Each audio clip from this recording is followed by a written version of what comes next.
ভাই শোন, ডিজেল, আরে ডিজেলের দাম কমে গেছে তো কি হয়েছে? হ্যাঁ, না না, আমরা কোনো ভাড়া কম করবো না, তুই বলে দে সবাইকে।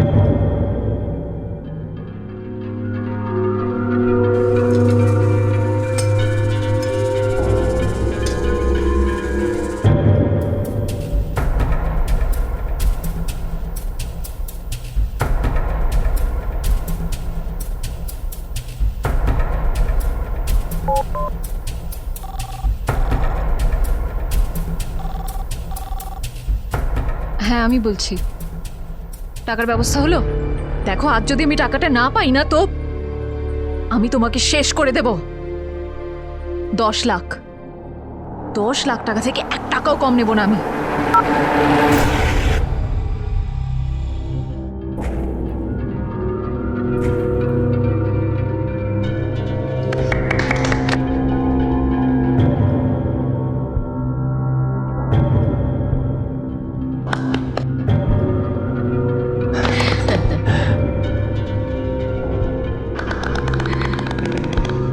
নাও তোমার বিয়ের উপহার, একদম নতুন বুলেট। বাবা, এত খরচ করবার কি দরকার ছিল?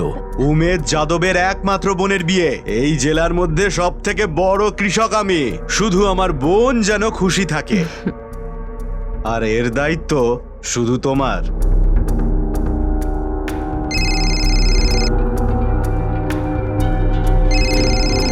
Excuse me. হ্যালো। অভিনন্দন অক্ষয় বাবু। হ্যাঁ হ্যাঁ, এবার তো আপনাকে বাবুই বলতে হবে। বড় লোকের জামাই হচ্ছ, আমার টাকার ব্যবস্থাটা করলে? যদি না করো না তাহলে দেখে নিও, বাবু থেকে চাকর বানাতে না 2 মিনিট সময় লাগবে। তোমার শালা আছে না উমেশ, ওকে শুধু আমার আর তোমার ব্যাপারটা বলবো, তারপর ও তোমাকে মাটিতে জ্যান্ত পুঁতে দেবে। কোথা থেকে নিয়ে আসবো আমি এত টাকা? সেটা তোমার সমস্যা, আমি টাকা চাই, আর যদি তুমি সেটা না দাও না তো।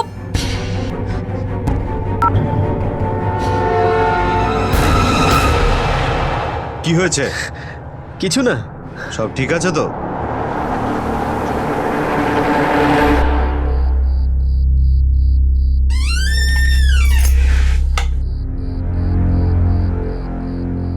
সাগরিকা, অন্ধকারে বসে আছিস কেন? কি হয়েছে? কিছু চিন্তা করছিস? কেউ যদি 2 মিনিট একটু চুপচাপ বসে থাকে না মা, তাহলে তোমার মনে হয় তার কিছু না কিছু একটা হয়েছে। সেরম কিচ্ছু না মা। বাবা এখনো জমি থেকে ফেরেনি না? চলো আমরা খাবারটা খেয়ে নিই, আমার খুব খিদে পেয়েছে।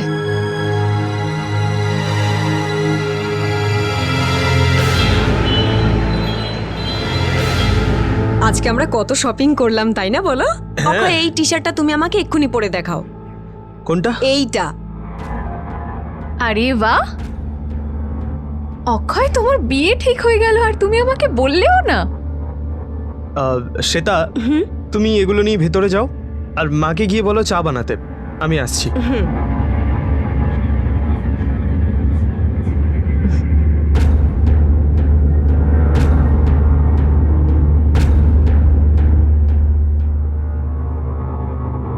সাগরিকা, আসলে মা বাবা আমাকে জোর করে এই বিয়েটা দিচ্ছে। যখন আমার সাথে মস্তি করছিলে তখন বাবা মাকে জিজ্ঞেস করেছিলে? এবার এটা ভেবো না যে আজ আমি তোমার আর আমার ব্যাপারে ওকে যেহেতু কিছু বলিনি তার মানে কালকেও বলবো না। এতটাও ভালো ভাগ্য নয় তোমার। টাকার ব্যবস্থা হয়েছে? কোথা থেকে নিয়ে আসবো আমি এত টাকা? নিজের কোটিপতি শ্বশুর বাড়ি থেকে চেয়ে নাও। পাগল হয়ে গেছো নাকি তুমি? আমি ওদের থেকে টাকা চাইতে পারবো না। যদি তুমি না চাও না তাহলে আমি চেয়ে নেব। তোমার ওই যে শালাবাবু উমেশ যাদব, ও অর্ধেক না পুরো পাগল। যদি আমি ওর কাছে চলে যাই না তাহলে জানো তো কি হবে? তুমি আমাকে ব্ল্যাকমেল করছো? হ্যাঁ, আমি যদি টাকা না পাই তাহলে আমি যে কোনো স্টেপ নিয়ে নেব। এরপর থেকে যাই হবে তার জন্য শুধু তুমি দায়ী থাকবে।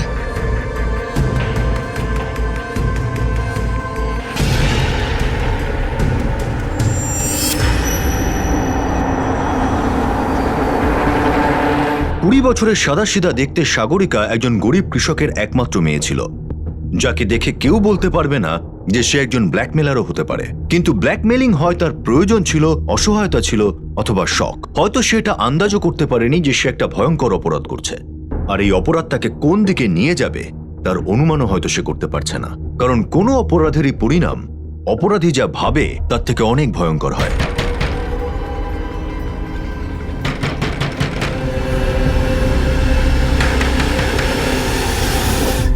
আসছি, আরে বাবা আসছি।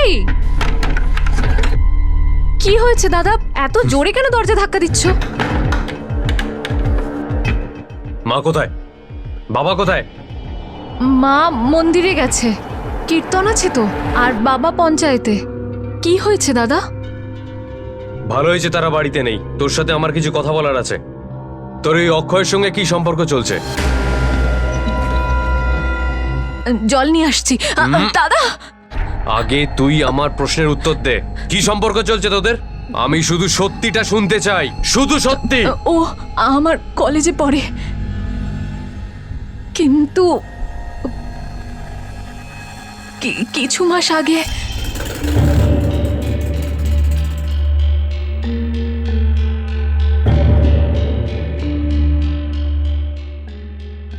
চল চল। এক minute, Sagarika, I love you.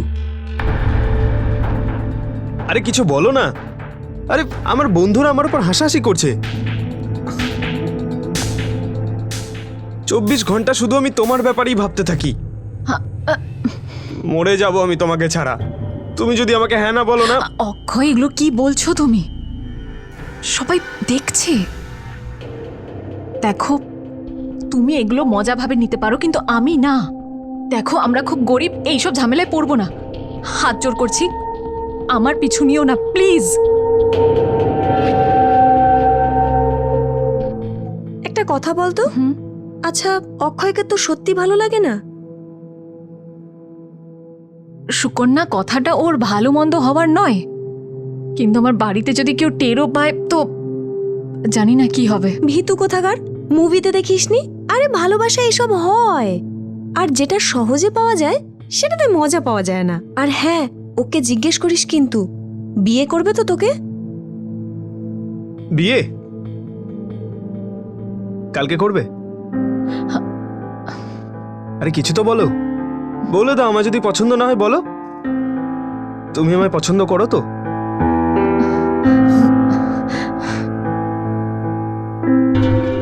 আমি চেষ্টা করেও নিজেকে আটকাতে পারিনি এগোনোর ব্যাপারে। আর ভালোবাসার ছলে দুজনে নিজেদের সব সীমা ছাড়িয়েছি।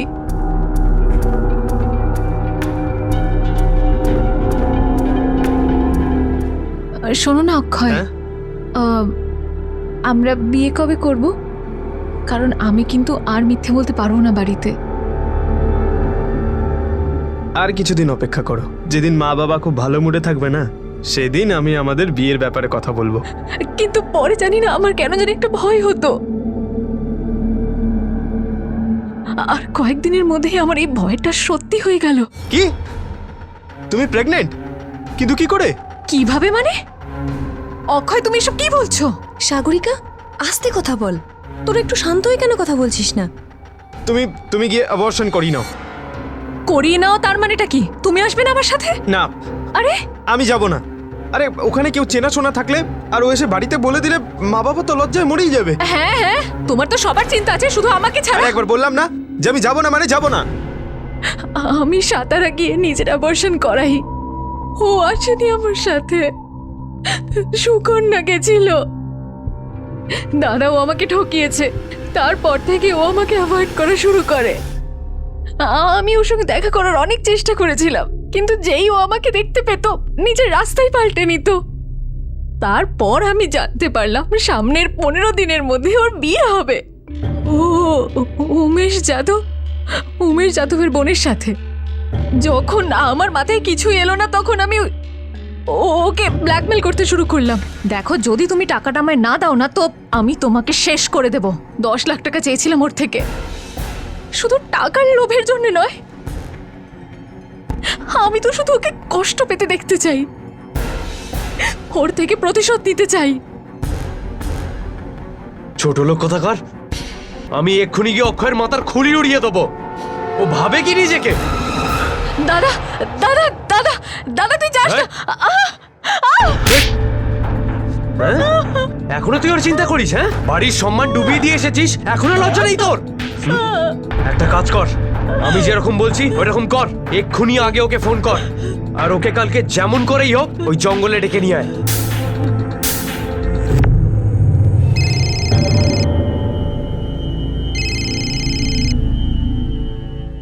আমি তোমাকে এটা বলার জন্য ফোন করেছি যে কাল যে করেই হোক জঙ্গলে চলে আসবে। কেন? শান্তিতে বাঁচতে চাইলে, বিয়ে করতে চাইলে তাহলে চলে এসো, না হলে আমি উমেশ যাদবের কাছে চলে যাব। আর এটার মানে নিশ্চয়ই বোঝো তুমি। সময় মতো পৌঁছবে, আমি ওখানেই অপেক্ষা করব। আসবেও। এবার দেখ আমি ওর সাথে কি করি। মানুষের রূপে শয়তান আমাদের চতুর্দিকে ঘুরে বেড়াচ্ছে, আর সাগরিকাও অক্ষয়ের ভিতরে সেই শয়তানকে চিনতে পারেনি। সাগরিকা তার প্রতিশোধ নেওয়ার জন্য এই রাস্তাটাই বেছে নিল, আর যখন সে মাধবের সঙ্গে তার দুঃখ শেয়ার করলো তখন মাধবও তাকে গুরুত্বপূর্ণ খেলোয়াড় বানিয়ে দিল। অপরাধের যে রাস্তায় সাগরিকা ছিল, মাধব সেটাকে আরো চওড়া করবে বলে ঠিক করলো, আর এই রাস্তা সেই দিকে গেল যেখানে শুধুমাত্র ধ্বংস দাঁড়িয়ে রয়েছে।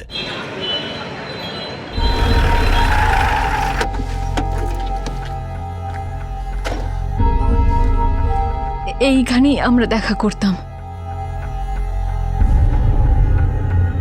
দেখ, ওর সাথে ভালোভাবে কথা বলবি, যদি মানে তো ঠিক আছে, নাহলে আজকেই তোদেরকে এই মন্দিরে গিয়ে বিয়ে দিয়ে দেবো। দাদা, আর তোদের ফটো উমেশ যাদবকে পাঠিয়ে দেবো। তোর যা বদলা নেবার সারা জীবন ধরে নিবি। আমরা এক্ষুনি গিয়ে বিয়ের জিনিসপত্র কিনে নিয়ে আসছি, আমরা 10 মিনিটে ফিরছি। তুই যা, এই চল।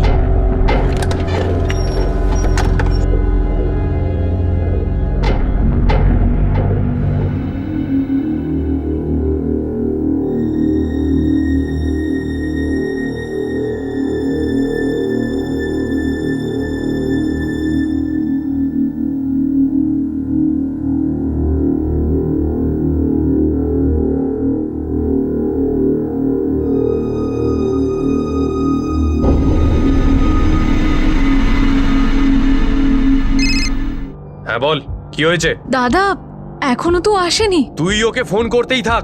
দেখ, ওকে যেমন করেই হোক আজকে ওখানে নিয়ে আসতেই হবে। যদি আমাদের আসার আগে ওখানে পৌঁছে যায় না, তাহলে কোনো উপায় ওকে একটু আটকে রাখবি। আমি ফোন রাখছি, আমরা তাড়াতাড়ি আসছি ওখানে। এই দেখো অক্ষয়, আমাদের গেস্টদের লিস্ট এটা। দাদার এত বন্ধু যে 1000 থেকে 1500 জন হয়েই যাবে। আর তোমাদের এ কি মাত্র 300 জন আসবে?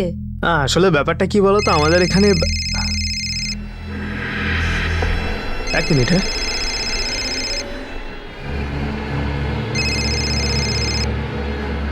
হ্যালো। কোথায় আছো তুমি? এখনো এলে না কেন? হ্যাঁ হ্যাঁ, আমি ব্যাস 10 মিনিটে আসছি।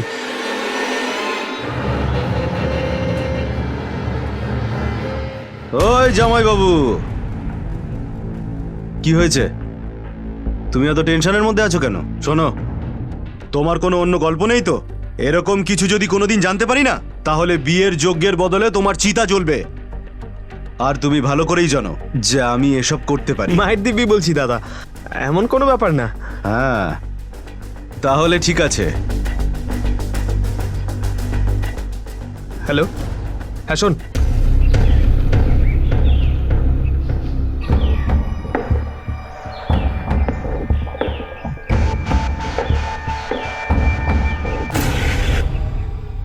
কারা তোমরা? তুই কেন এত ফোন করিস অক্ষয়কে? এই দেখ, এইসব নাটক বন্ধ কর, নাহলে তোর সঙ্গে যা যা করা হবে তার জন্য দায়ী তুই হবি। আমাকে ভয় দেখানোর জন্য ভাড়া করে লোক পাঠিয়েছে ও। কিন্তু দেখো, তোমরা কারা আমি জানি না, আর আমি জানতে চাইও না। টায়ারটা টাইম পেল না পাংচার হবার। হ্যাঁ? আরে ভাই, একটু তাড়াতাড়ি কর না তোরা।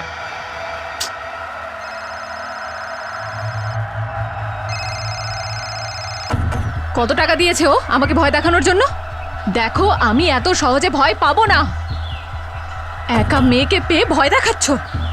কাপুরুষ কোথাকার। কাপুরুষ? আজ আমি তোকে পৌরুষত্ব দেখাচ্ছি। কি করবে? তুইও ভালো করে মনে রাখিস আমি বলছি- জীবনে এরকম পুরুষত্ব আর আমি বলছি কোথাও দেখতে রুকো পাবি না টেনে, তুই ছাড়ো, আরে ছেড়ে দাও, ছেড়ে দাও ওকে, ছেড়ে দাও।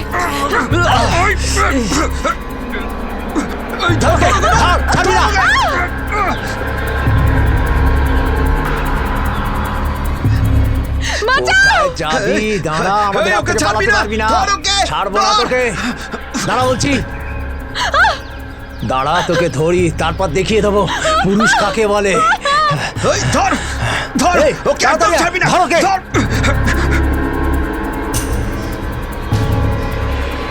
আরে আর কত টাইম লাগবে? এই তো হয়ে গেছে।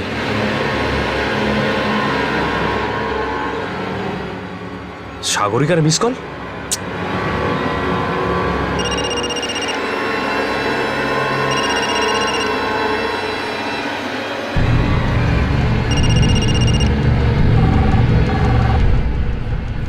এই ফোন কেন ধরছে না?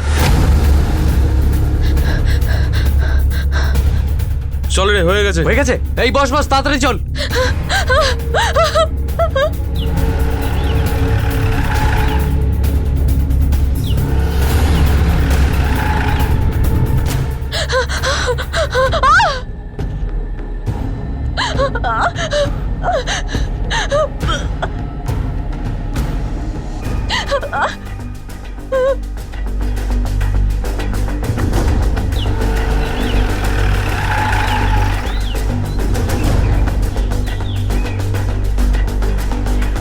এই চল তো দেখে।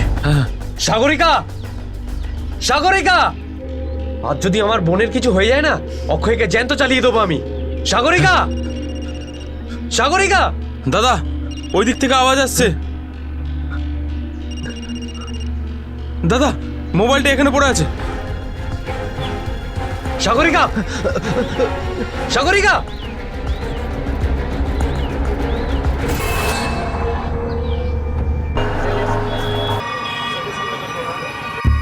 কাজ হয়ে গেছে। তুমি যতটা বলেছিলে তার থেকেও বেশি করে দিয়েছি। আর যদি ওর ফোন আসে তাহলে? জীবনে কাউকে আর ফোন করবে না। তোমাকে কি আর অন্য কাউকে ফোন করতে ভয় পাবে?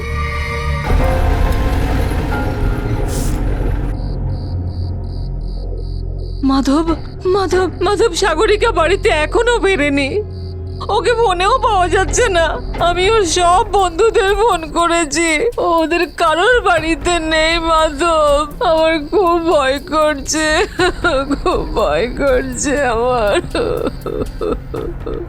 বাড়িতে কি কারোর সাথে ঝামেলা হয়েছিল ওর? না সাহেব, তোমরা জোর জবরদস্তি ওর বিয়ে দেওয়ার চেষ্টা করোনি তো? না না, এইরকম কথা তো আমরা ভাবতেও পারি না। তুমি তো ওর দাদা, তাই না?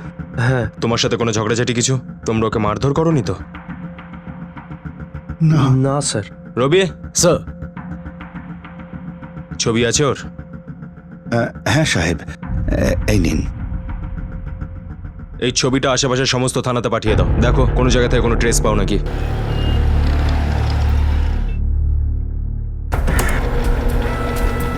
স্যার, সাগরিকার কল ডিটেলস।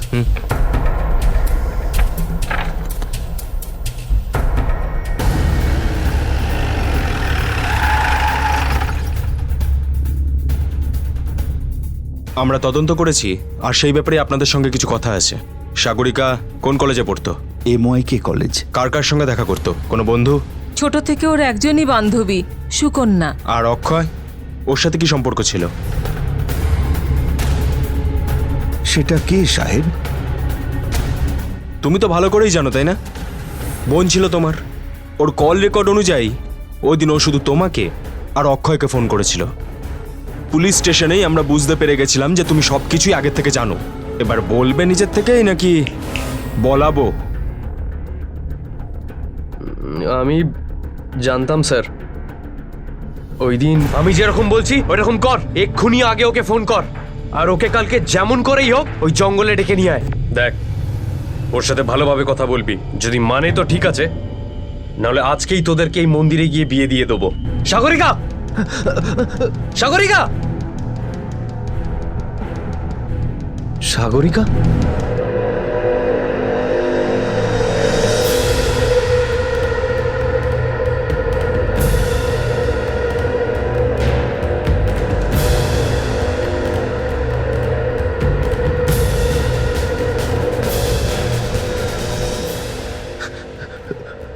সাগরিকা, কোথায় ছিলিস তুই? কি হয়েছে তোর? ওই অক্ষয় কি তোকে মেরেছে? আমি ওই অক্ষয়কে জ্যান্ত ছাড়বো না। নিজের দোষ ওর ঘাড়ে চাপিয়ে দিস না। সব তোর জন্য হয়েছে। আমার তোর কথা শোনাই উচিত হয়নি। আমার থেকে দূরে থাক, আমি তোর মুখ দেখতে চাই না। সাগরিকা, আমার কথা তো শোন। দাঁড়া সাগরিকা, দাঁড়া সাগরিকা। আরে আরে কি কি কি করছো তুমি? কি এত করছো? কিছু ঘটে যাওয়ার পর তুই আমায় কিচ্ছু জানাসনি। বল বল কোথায় সাগরিকা, বল বল কোথায়? মা, তারপরে সাগরিকা যে কোথায় গেল আমি জানি না। আর তুমি ওকে ওখান থেকে ওই অবস্থাতে একাই ছেড়ে দিলে? স্যার, ও আমার উপর রেগেছিল। ও আমার মুখটাও দেখতে চাইছিল না। আমি ভেবেছিলাম কিছুক্ষণের মধ্যে ওর রাগ কমে যাবে আর ও নিজে থেকেই বাড়ি ফিরে আসবে। আচ্ছা, এই অক্ষয় কোথায় থাকে?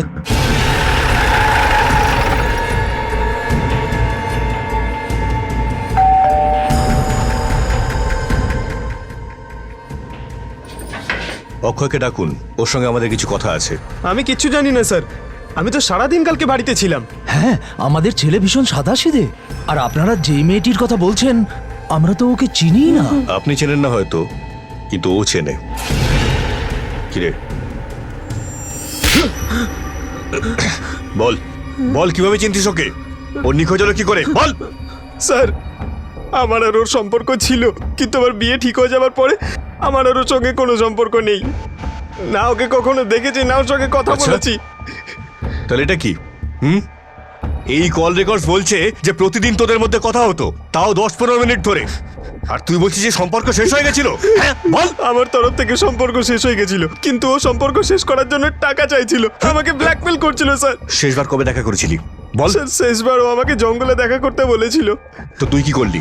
আমি যাইনি স্যার, আমি ওর হুমকিতে খুব বিরক্ত হয়ে গেছিলাম স্যার। আচ্ছা, সেই জন্যই কেউ নিখোঁজ হয়ে গেল নাকি? নিখোঁজ হয়েছে না, না মেরে ফেলেছিস? না স্যার, আমি না। মাধবের প্ল্যান মুখ থুবড়ে পড়ল আর সাগরিকা অনেক বড় একটা দুর্ঘটনার শিকার হলো। সবাই নিজের মতো করে আর নিজেদের মিথ্যে সম্মান বাঁচাতে লেগে পড়ল। এমনটা মনে হচ্ছিল যে সাগরিকা যেন সবার বিস্তৃতি হয়ে দাঁড়িয়েছে। যার সঙ্গে ভালোবাসার নামে বিশ্বাসঘাতকতা হয়েছে, সে কোথায় আছে, কি অবস্থায় আছে তা কেউ জানত না। অক্ষয় সাগরিকার থেকে তার সব স্বপ্ন কেড়ে নিয়ে তাকে দুঃখ আর যন্ত্রণার একটা জীবনের মধ্যে ছেড়ে দিল। পুলিশ অক্ষয়কে জিজ্ঞাসাবাদ করলো, কারণ অক্ষয়ের কাছে সাগরিকাকে নিখোঁজ করার উদ্দেশ্য ছিল। অথচ প্রমাণের অভাবের কারণে পুলিশ অক্ষয়কে ছাড়তে বাধ্য হলো। এই দাঁড়া দাঁড়া, দাঁড়া, খোল এটা, চল। হ্যাঁ? আমার বোন কোথায়?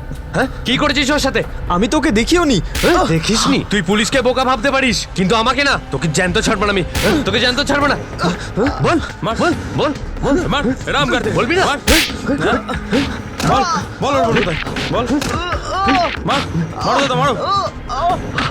আরে ছাড় ছাড় ছাড়, মারিস না, মরে যাবে মরে যাবে, ছাড় মারিস না, তুই ছাড় মারিস না, ছেড়ে দে আমাকে।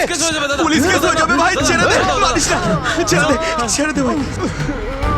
আমি তোমার কষ্টটা বুঝতে পারছি, তাই শুধু ওয়ার্নিং দিয়ে ছেড়ে দিচ্ছি। এর পরের বার যদি কোনো গন্ডগোল হয় তাহলে সোজা জেলে ঢুকিয়ে দেবো। স্যার, যদি ও আমার বোনের সঙ্গে কিছু উল্টোপাল্টা করে থাকে না, আমি ওকে কিন্তু প্রাণে মেরে দেবো। তারপরে এর জন্য আমার ফাঁসি হয়ে যাক না কেন। আমার ওপর হাত তোলার আগে নিজের বোনকে আগে গিয়ে জিজ্ঞেস কর। জানি না কোথায় কোথায় গিয়ে নোংরামি করে। চুপচাপ দাঁড়িয়ে থাক এখানে। মারুন স্যার, মারুন, যত খুশি আমাকে মারুন, কিন্তু ওকে আমি জ্যান্ত ছাড়বো না। ওর জন্য আমার বোনকে অ্যাবর্শন করাতে হয়েছিল। ছাড়বো না ওকে আমি। চুপ করে দাঁড়িয়ে থাক। এই অ্যাবর্শনের কথা তোমাকে কে বলেছিল? আমি সাঁতারা গিয়ে নিজের অ্যাবর্শন করাই, ও আসেনি আমার সাথে, সুকন্যা গেছিল। আমি ওকে নিয়ে নিজেই গিয়েছিলাম সেই ডক্টর যোশীর ক্লিনিকে। ও আমাকে বলল যে এই বাচ্চাটা নাকি অক্ষয়ের। অক্ষয় জানতো এই ব্যাপারটা? হ্যাঁ সাহেব।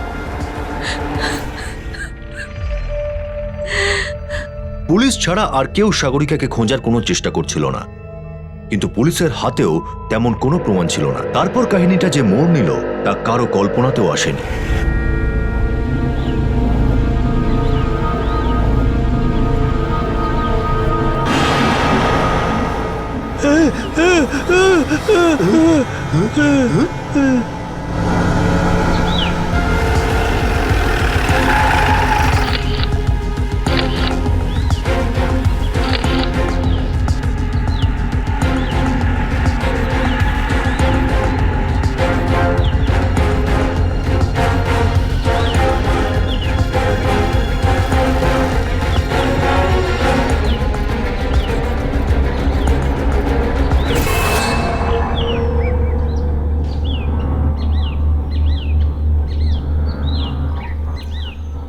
স্যার হতে পারে এই বডিটা সাগরিকারই, কারণ মাধব বলেছিল এই জঙ্গলেই এসেছিল।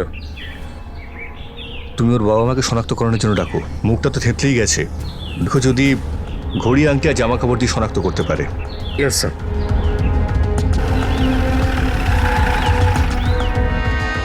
স্যার ড্রেস, আংটি আর ঘড়িটাকে দেখে সাগরিকার বাবা মা বডিটাকে চিনতে পেরেছেন, আর এখন এটা কনফার্ম যে ওই বডিটা সাগরিকারই।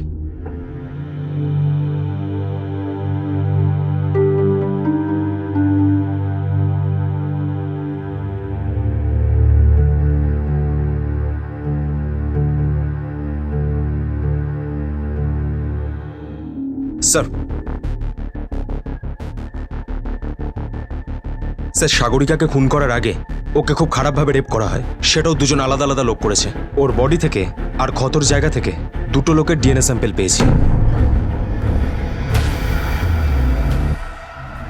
স্যার এটাই ওই জায়গা যেখানে অক্ষয়ের সঙ্গে দেখা করার কথা ছিল। কিন্তু স্যার সাগরিকার বডিটা তো এখান থেকে 8 কিলোমিটার দূরে পাওয়া গেছে, তাহলে ওখানে কি করে পৌঁছলো? তার মানে ও এখান থেকে হয়তো কারো ভয়ে দৌড়ে পালাচ্ছিল। কিন্তু কার ভয়? তুমি ওর মোবাইল কোথায় পেয়েছিলে? স্যার মোবাইল এখান থেকে পেয়েছিলাম। দাদা মোবাইলটা এখানে পড়ে আছে। স্যার ওখানে কিছু পাওয়া গেছে স্যার, এখানে ঝোপে আটকে থাকা ওর ওড়নার কাপড়। তার মানে যখন দৌড়ে পালাচ্ছিল এখান দিয়ে যাচ্ছিল।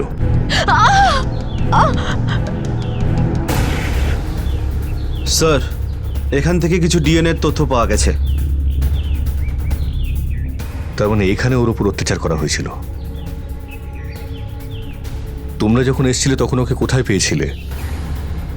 ওই একটু এগিয়ে। স্যার ওর সাথে আমার শেষবার এখানে দেখা হয়েছিল।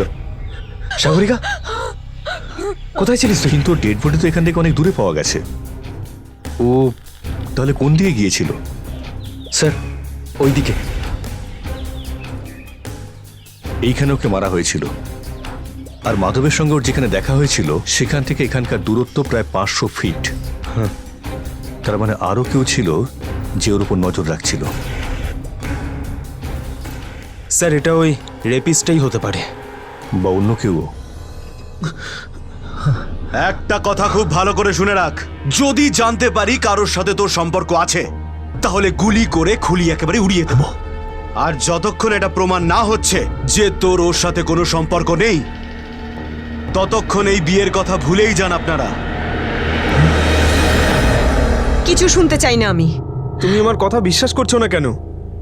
আমাকে ফাঁসানো হচ্ছে, আমার কোনো সম্পর্ক নেই এর সঙ্গে, বিশ্বাস করো। অন্তত তুমি তো।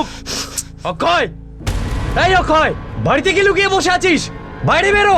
বাড়ি থেকে বেরোবি নাকি আমি বাড়ির ভেতর ঢুকবো? অক্ষয় বাইরে আয়। তুমি দাঁড়াও। বাইরে আয় অক্ষয়। ছেলেকে বাড়ি থেকে বার করুন। কি হয়েছে? চিৎকার কেন করছো? আপনার ছেলের জন্য আমি আমার বোনকে হারিয়েছি, আর আপনি আপনার ছেলের বিয়ের স্বপ্ন দেখছেন। আর আমিও দেখে নিচ্ছি ওর কি করে বিয়ে হয়। এখান থেকে চলে যাও, না হলে আমি পুলিশকে ডাকবো। আচ্ছা আমি না ছাড়বো না আপনাদেরকে। এই ছেড়ে দাও বলছি, ছেড়ে দাও আমাকে। এই সরে যাও এখান থেকে, সরে। চলো চলো দেখে নিন, নিজের ছেলেকে যতটা পারেন দেখে নিন।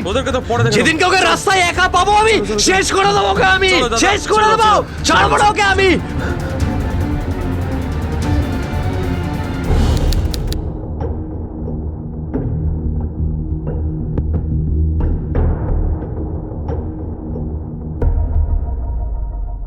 যদি প্রথম থেকে দেখা যায় তাহলে অক্ষয় ছাড়া আর কারো কাছে কোনো কারণ ছিল না সাগরিকাকে মারার।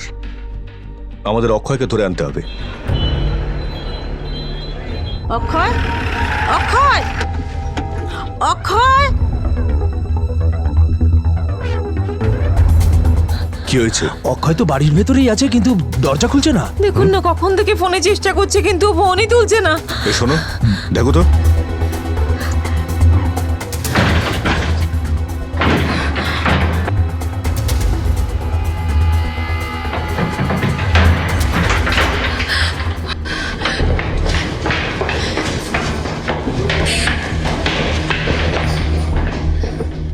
অক্ষয়ের বেডরুমটা কোন দিকে?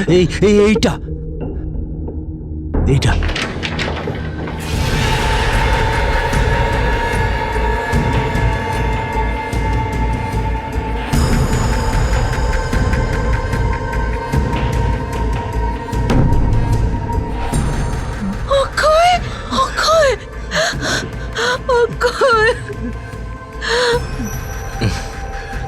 স্যার এ তো মারা গেছে।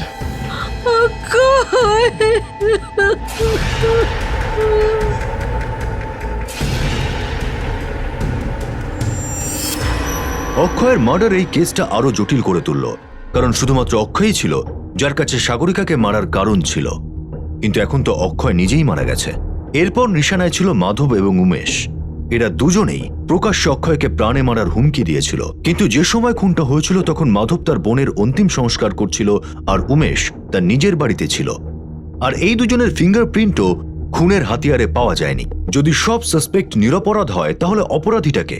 এই কেস সমাধানের পরিবর্তে আরো জটিল হয়ে যাচ্ছিল। পুলিশের সব পরিশ্রমী যেন অন্ধকারে হারিয়ে যাচ্ছিল। আর ঠিক তখনই শ্বেতার বয়ানে পুলিশ যেন আশার একটা আলো দেখতে পেল। আমাদের এঙ্গেজমেন্ট হয়ে গিয়েছিল, খুব তাড়াতাড়ি বিয়ে হওয়ার কথা ছিল আমাদের। সবাই খুব খুশি ছিল, কিন্তু কিছুদিন ধরে অক্ষয় কেমন যেন একটা অদ্ভুত বিহেভ করছিল। অদ্ভুত অদ্ভুত লোকেদের সাথে ও লুকিয়ে লুকিয়ে দেখা করত, যাদের দেখে আমার কখনো মনে হয়নি যে তারা ওর বন্ধু হতে পারে। কিন্তু সেসব দেখে আমার মনে হলো যে যা ঘটছে সেটা ঠিক নয়।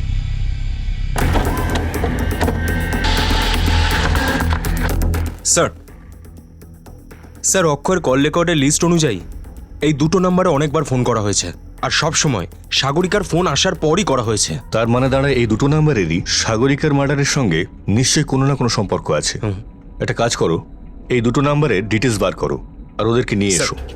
চল চলো ওর চল।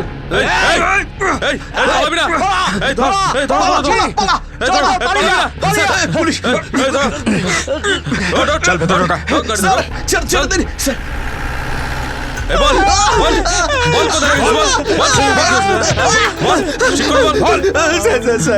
স্যার আমরা কিচ্ছু করিনি স্যার, আমরা কিচ্ছু করিনি। অক্ষয় শুধু আমাদের ধমকানো সুপারি দিয়েছিল স্যার, আমরা আর কিচ্ছু করিনি স্যার। বলছি স্যার, স্যার আমরা ওর সাথে জোর জবরদস্তি করেছিলাম।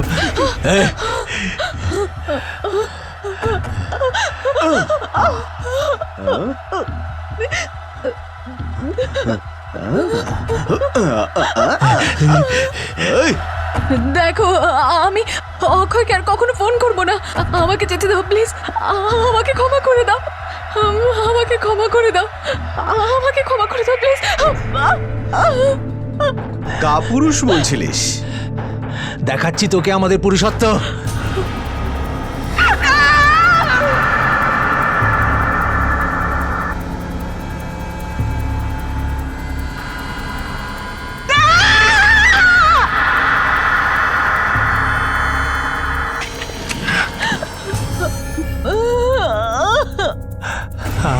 আমরা ওকে মারিনি স্যার, আমরা সত্যি কথা বলছি স্যার, আমরা ওকে মারিনি। একটা প্রবাদ আছে যে মৃত্যুর পর ডাক্তারকে ডাকা হয়, আর এটাই হচ্ছিল সাগরিকার কেসে। চেষ্টা অনেক করা হচ্ছিল, কিন্তু ফলাফল কিছুই নয়। শুধু সোপান আর রাজনের বিরুদ্ধে ধর্ষণের মামলা শুরু হলো। আদালতে 2-3টি শুনানির পর রাজন আর সোপান জামিনে ছাড়া পেয়ে গেল। সাগরিকা আর অক্ষয়ের হত্যার রহস্য এখনো সমাধান হয়নি। আর তারপর প্রায় 1 মাস পর ঘটে যাওয়া একটা ঘটনা এই গোটা মামলাটাকে একটা নতুন আর চমকে দেওয়ার মতো একটা মোড় দিল।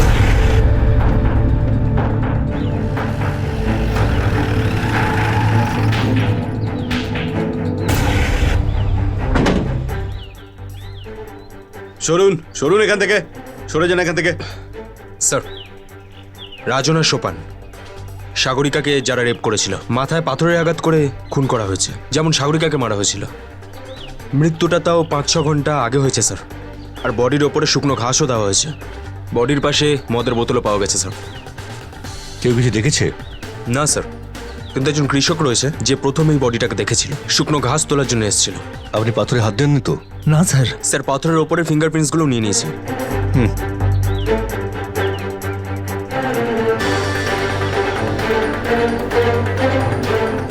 মনে হচ্ছে কোনো গাড়ি গেছে এখান দিয়ে।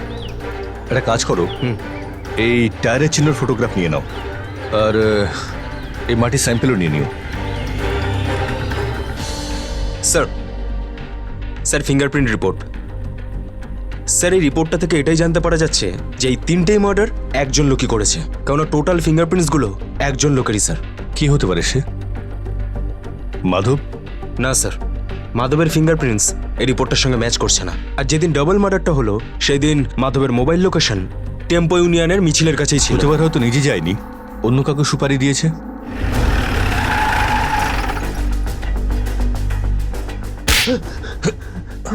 মানে কি করছেন আপনারা?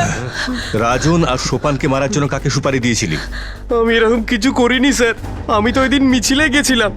তুই ছাড়া আর কারোর কাছে কোনো উদ্দেশ্য ছিল না অক্ষয় আর ওদের দুজনকে মারার।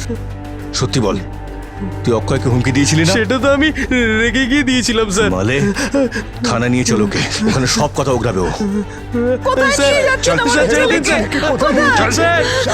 তুমি কিছু বলছো না কেন? দাঁড়াও,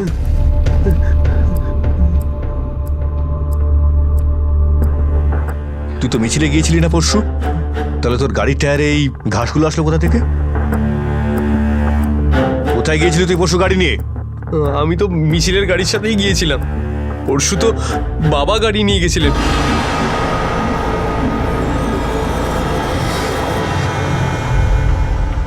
কি ভেবেছিলে কি তুমি তোমার এই সরল মুখোশটার পেছনে লুকিয়ে পড়তে পারবে আর কেউ চিনতেও পারবে না? আইন অপরাধের গন্ধ পায়, আর অপরাধীরও। তোমার ফিঙ্গারপ্রিন্টস ম্যাচ হয়ে গেছে। বল, কেন করলি এসব? নিজের মেয়েকে খুন করলি? আরে বল। আমি মাধব আর সাগরিকার কথা শুনেছিলাম, আমি সাতারা গিয়ে নিজের অ্যাবর্শন করিয়েছি। তারপর থেকে দুজনের প্রতি নজর ছিল। ওরা অক্ষয়কে জঙ্গলে দেখা করতে বলেছিল, সেটাও আমি শুনেছিলাম। এক্ষুনি আগে ওকে ফোন কর, আর ওকে কালকে যেমন করেই হোক ওই জঙ্গলে ডেকে নিয়ে আয়। যে কাল যে করেই হোক জঙ্গলে চলে আমি আসবে। ওদের পিছু নিয়ে জঙ্গলে গিয়েছিলাম। এইখানেই আমরা দেখা করতাম।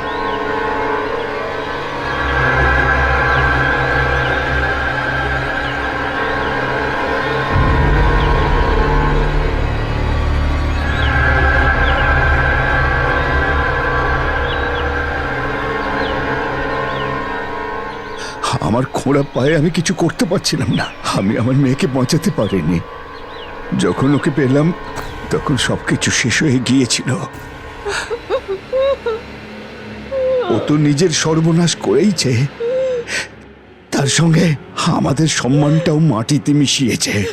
তারপর আমি দেখলাম মাধব আর ওর মধ্যে ঝগড়া হচ্ছিল। একটা কাজও ঠিক করে করতে পারলি না। সাগরিকা, আমার কথাটা তো শোন। সাগরিকা, সাগরিকা, সাগরিকা শোন। যখন ওখান থেকে চলে গেল তখন আমি ওদের পিছু পিছু গেলাম। সাগরিকা,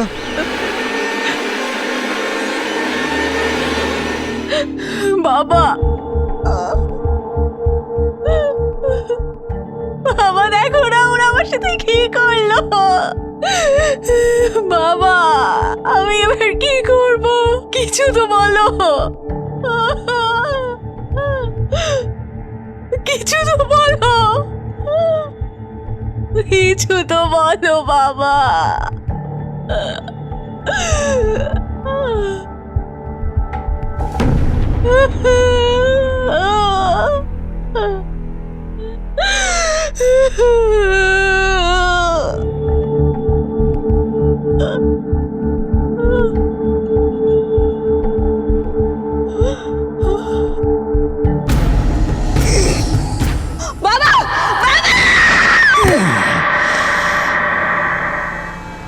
এই সমস্ত সমস্যা শুরু হয়েছিল এই অক্ষয়ের জন্যে।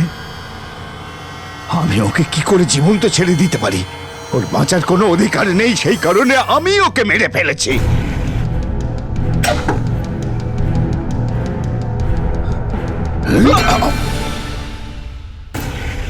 আর শুধু দুটো রাক্ষস বেঁচেছিল। আমি ওই দুজনকে সুপারি দেবার লোভ দেখিয়ে ডেকে আনি, অনেক মদ খাওয়াই। বাহ দাদা বাহ, দারুণ লাগছে, একেবারে ফাটাফাটি। এবার তো আরো মজা হবে।